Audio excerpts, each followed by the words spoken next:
তো আজ শুক্রবারের বাজার, আমি সকাল থেকে শুটিং এ ছিলাম, তো সেই জন্য সকাল থেকে আসা হয়নি এখানে।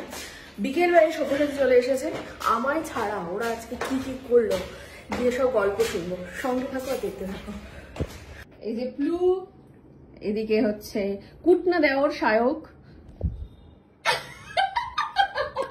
বের করে দাও, আমাকে বের করে দাও। আর এই হচ্ছে না না না না দাদা ভাই, আমি একসাথে থাকতে পারবো না। তাহলে এই সমস্ত নামে আমাকে ডাকলে আমি তাহলে তোর সাথে থাকতে পারবো না। কি নামে ডাকবি আমায়? তো কুটনি বৌদি, তুই কুটনি, তো কুটনি ডাকবো তোকে আমি।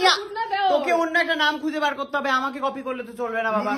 এটা আমি কপি করিনি, এটা দর্শকরা বলেছে। আচ্ছা লুলু দেওর, ওটা দাদাইয়ের নাম, তুমি বলতে পারো না ওটা। তাহলে কি বলবো? সে দর্শকরা কমেন্ট করে জানান ওকে আমি কি নামে ডাকতে পারি যখন আমরা একসাথে থাকবো। দর্শক কেন জানাবে? ওই নামে দর্শক ডাকবে, তুমি নিজের নাম নিজে ঠিক।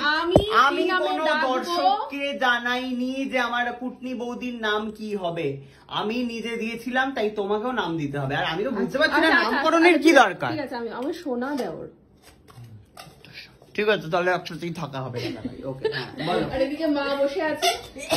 শুক্রবার দিন আমার শুক্রবারের আজকে বিভৎস আলোচনা হয়ে গেল, একটা গোল টেবিল বৈঠক বসেছিল। এটা চতুর্কোণ। না না, এখানে একজন বাবা দাঁড়িয়ে ছিল। ও লাল জামা পরে।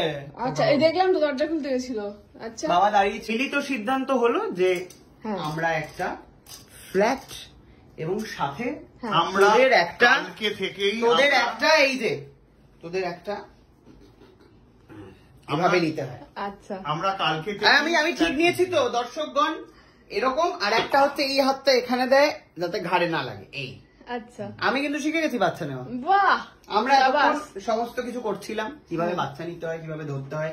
এই যে ধর, এটা ঘাড়, ঘাড়ের তলায় হাত দিতে হয়, ঠিক আছে? এই শীতলাতে দেখিয়েছে, মঙ্গলময়ী মা শীতলা যে সিরিয়ালটা করছি, সেখানে হচ্ছে একটা কাঠের পুতুল রেখেছে, শিবের আশীর্বাদে এটা মানুষ হবে। সেই আবার তার বাচ্চাকে নয়না দিয়ে ভাবে ধরছে, ও এরকম করে দেখলো, টুম করে বাচ্চারা একদম মানুষ হয়ে গেল। সেরকম যদি হয়ে যায়, এটা যদি ওরকম হয় কি হবে? না না, ওরকমই চাই না, অরিজিনাল ব্যাপারটা। তারপর আর কি হলো? মা কিছু হলো দাদা ভাইয়ের বক্তব্য, বাচ্চাটা তো হলো, তাকে স্কুলে দিয়ে আসা। হ্যাঁ, ওইটাই ওর বড় সমস্যা। বলে সকালবেলা কে স্কুলে দিয়ে দেবে? হ্যাঁ, আমি তো ঘুম থেকে উঠবো না, মানে না, সেই আমি দেখবি বাবাই দেবে। বাবাই দেবে। আচ্ছা, লাল জামা প্যান্ট পরে বাবা যাচ্ছে দিতে। সেকেন্ডলি হচ্ছে আর কি যেন বলে, হ্যাঁ আগামতো তো সুস্মিতাকে করতেই হবে, মা হয়েছে। আমি একটুখানি আদর করে দিতে পারি শুধু। তুই শুধু হচ্ছে রিল বানাবি, কন্টেন্ট বানাবি, তাই তো? আমি ওকে জিনিসপত্র দেবো, আমি ওকে